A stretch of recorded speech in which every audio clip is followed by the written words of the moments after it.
Cerita ini dimulai dengan menggambarkan insiden 20 tahun yang lalu, di mana klan Jepang bernama klan Takikawa sangat ditakuti di seluruh Jepang.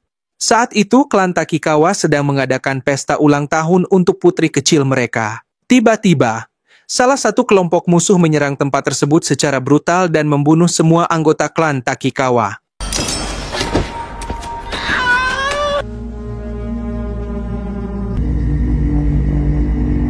Beruntung, putri kecil Takikawa, Akemi, berhasil selamat dari pembantaian tersebut. Adegan kemudian berpindah ke 15 tahun setelah tragedi tersebut. Akemi tumbuh besar di Brasil, salah satu negara dengan komunitas Jepang terbesar. Hingga kini, ia masih tidak tahu tentang insiden yang menimpa keluarganya di masa lalu. Akemi mengira dirinya hanyalah gadis biasa yang tinggal di Brasil bersama kakeknya yang sudah meninggal. Khawatir ia akan melupakan asal-usulnya, teman kakeknya mengajarkan Akemi teknik pedang. Adegan kemudian berpindah ke Jepang, di mana kita diperkenalkan pada seorang yakuza berkedudukan tinggi bernama Takeshi. Saat itu, dia akan mengeksekusi salah satu bawahannya karena mencuri dana dari organisasi gang mereka. Bawahannya kemudian mencoba bernegosiasi untuk memberitahu Takeshi informasi yang hanya dia ketahui. Namun setelah Takeshi mendengar informasi tersebut, dia langsung membunuh orang tersebut beserta dua bawahannya yang ada di sana. Merasa bertanggung jawab atas kesalahan anak buahnya, Takeshi lalu menemui atasannya, Kenichi, untuk meminta maaf. Takeshi bersedia memotong salah satu jarinya untuk membuktikan kesetiaannya kepada Kenichi. Beruntung, Kenichi menghentikan tindakan Takeshi dan percaya bahwa tindakan Takeshi sebelumnya demi kepentingan organisasi.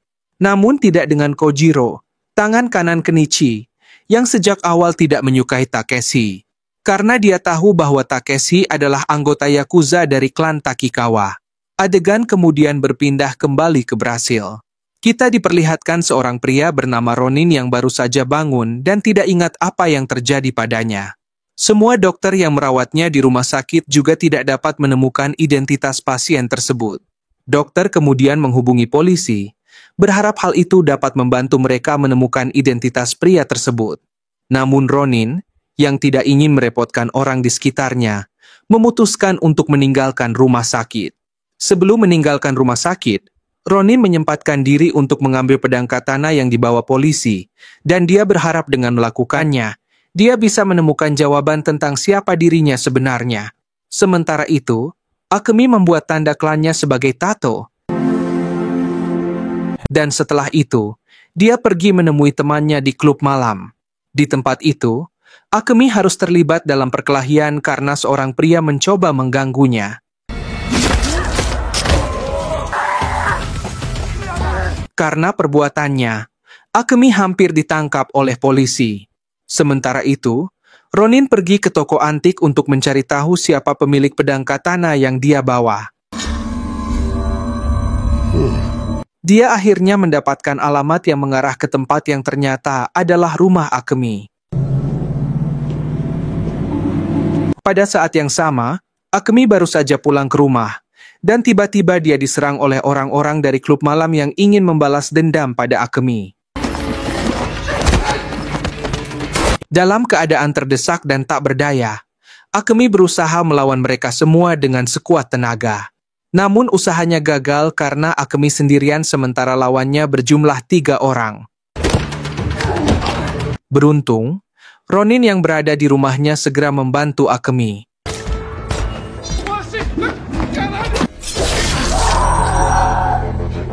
Kemudian adegan berpindah ke Takeshi, yang kini berada di Brasil, untuk mencari keberadaan Akemi. Begitu tiba di rumah Akemi, Takeshi langsung membunuh semua orang di sana. Akemi juga melarikan diri karena takut, karena dia mengira Takeshi mengejarnya. Akemi dan Ronin lalu pergi ke rumah guru mereka untuk berlindung dari Takeshi. Akhirnya, fakta tentang pemilik pedang katana terungkap. Ternyata pemilik pedang itu adalah kakek Akemi. Namun Akemi tidak tahu hal itu. Yang Akemi ketahui tentang kakeknya hanyalah bahwa dia hanyalah seorang pria tua yang hidup seperti orang lain. Gurunya lalu memberitahunya sesuatu yang penting yang harus dia ketahui, yaitu bahwa pedang itu ditakdirkan untuk kembali ke tangan Akemi. Dia meminta Akemi untuk mencari tahu lebih lanjut dengan memberikan foto dan alamat. Di foto tersebut, Takeshi bersama beberapa orang yang tampak seperti keluarganya. Karena penasaran, Akemi pergi ke alamat yang diberikan oleh gurunya. Ronin, yang menyadari kepergian Akemi, mengikuti dia dengan harapan menemukan jawaban yang dapat membantunya mengetahui lebih banyak tentang dirinya. Setelah tiba, mereka bertemu dengan seorang pria tua bernama Chiba, teman kakek Akemi. Dia lalu menjelaskan kepada Akemi bahwa pedang katana yang dia pegang berasal dari garis keturunan klan Takikawa. Mendengar penjelasan itu, Akemi masih tidak tahu tentang silsilah keluarganya. Dia lalu bertanya lebih detail tentang klan Takikawa, tetapi Chiba tidak ingin memberitahunya lebih lanjut. Jadi pada akhirnya, Akemi tidak bisa berbuat apa-apa selain bersabar. Akemi kemudian diundang untuk beristirahat di tempat itu, tetapi dia tidak bisa tidur karena terus memikirkan segala hal yang telah terjadi padanya. Seorang wanita tua kemudian membawa Akemi ke pemakaman yang terletak di belakang rumah. Betapa terkejutnya Akemi ketika melihat bahwa makam kakeknya juga ada di sana. Akemi kemudian mengambil sebuah kotak dari makam kakeknya. Kotak tersebut berisi koran tentang pembantaian yang menimpa klan Takikawa. Akemi tiba-tiba teringat kembali akan kenangannya tentang insiden tersebut. Tak lama setelah itu, Takeshi datang ke tempat tersebut. Dia lalu mengatakan bahwa dia adalah salah satu anggota Yakuza yang pernah bekerja di klan Takikawa. Kedatangannya adalah untuk menyelamatkan Akemi karena bosnya saat ini, Kenichi, tahu bahwa pewaris Takikawa masih hidup dan mengirim anak buahnya untuk memburu Akemi. Sementara itu, Kojiro berhasil menemukan tempat Akemi dan langsung membunuh semua orang di sana. Kojiro juga terlihat mengeksekusi Chiba yang mengkhianati Kenichi. Saat itu, Ronin sedang tidur di gudang dan terkejut melihat semua orang di tempat itu sudah mati.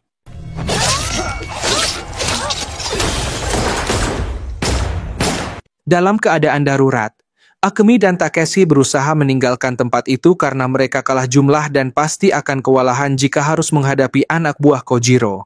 Akhirnya, dia tidak punya pilihan selain meninggalkan Ronin di sana. Setelah Akemi dan Takeshi tiba di tempat aman, Takeshi menceritakan semuanya tentang keluarganya. Dia memberitahu Akemi bahwa Akemi adalah keturunan dari klan Takikawa, Yakuza paling ditakuti di Jepang. Ketika dia masih kecil, seluruh keluarganya dibantai oleh musuh ayahnya, Kenichi. Sebagai satu-satunya penyintas tragedi itu, Akemi, sebagai pewaris terakhir klan Takikawa, akan dilindungi oleh Takeshi, kepercayaan ayah Akemi. Dia lalu meminta salah satu bawahannya, Daisuke, untuk membawa Akemi ke Brasil dan mengubah identitas mereka. Daisuke kemudian mengaku sebagai kakek Akemi. Daisuke berencana untuk mengungkapkan semuanya tentang dirinya ketika Akemi dewasa. Namun, nasib berkata lain. Daisuke dibunuh oleh pembunuh bayaran yang disewa oleh Kenichi. Pembunuh bayaran itu tak lain adalah Ronin. Oleh karena itu, Takeshi datang ke Brasil untuk membawa Akemi kembali ke Jepang, di mana beberapa pemimpin organisasi yang pernah bekerja sama dengan ayah Akemi siap membalas dendam atas keluarganya dan menjadikannya pemimpin sah klan Takikawa. Setelah mendengar semua penjelasan, Akemi semakin bertekad untuk membalas dendam atas keluarganya dan memutuskan untuk kembali ke Jepang. Sebelum meninggalkan Brasil, Akemi pergi ke rumah gurunya untuk berpamitan. Namun, betapa terkejutnya Akemi ketika menemukan gurunya sudah meninggal. Tak lama setelah itu, Ronin muncul di tempat tersebut. Melihat Ronin di sana, Akemi menuduh Ronin telah membunuh gurunya.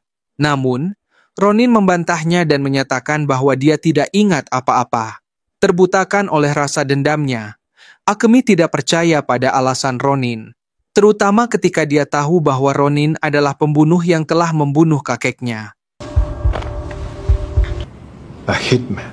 Ronin da. Setelah menangani Ronin, Akemi dan Takeshi berangkat ke Jepang dengan bantuan beberapa orang yang masih setia pada klan Takigawa.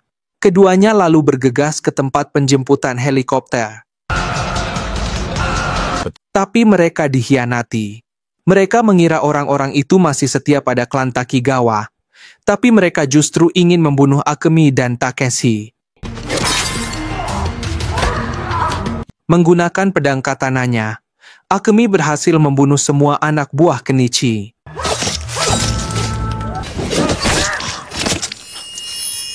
Semua yang terjadi membuatnya semakin yakin bahwa dia harus menjadi pewaris klan Takigawa. Setelah itu, Akemi dan Takeshi melanjutkan tujuan mereka dan naik ke puncak gedung untuk mengejar helikopter yang mereka sewa. Tapi helikopter itu tidak ada di sana. Sebaliknya, Kojiro dan anak buahnya menunggu mereka di sana. Kojiro marah ketika melihat Takeshi melindungi pewaris Takigawa. Dia lalu mengambil pedangnya dan membunuh Takeshi.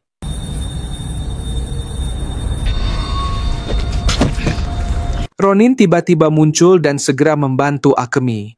Ronin berhasil membunuh 2 orang anak buah Kojiro. Hanya Kojiro yang tersisa. Akemi lalu menantang Kojiro untuk duel menggunakan pedang katana masing-masing. Akemi dan Kojiro saling menyerang dengan tebasan pedang. Dan akhirnya Akemi berhasil menebas leher Kojiro. Setelah itu, dia melihat Ronin yang terbaring tak berdaya. Dia masih marah pada Ronin dan berniat membunuhnya. Tapi Ronin meminta maaf dan mengatakan dia tidak ingat apa yang telah dia lakukan. Akemi akhirnya memaafkan Ronin, tetapi dengan satu syarat. Ronin harus bekerja di bawah kekuasaannya karena dia akan kembali ke Jepang dan membalas dendam atas keluarganya. Di adegan terakhir, kita melihat Kenichi di rumahnya, dan pedang katana di salah satu kotak kaca menghilang. Artinya, Akemi telah berhasil menyusup ke rumah Kenichi. Dan film berakhir.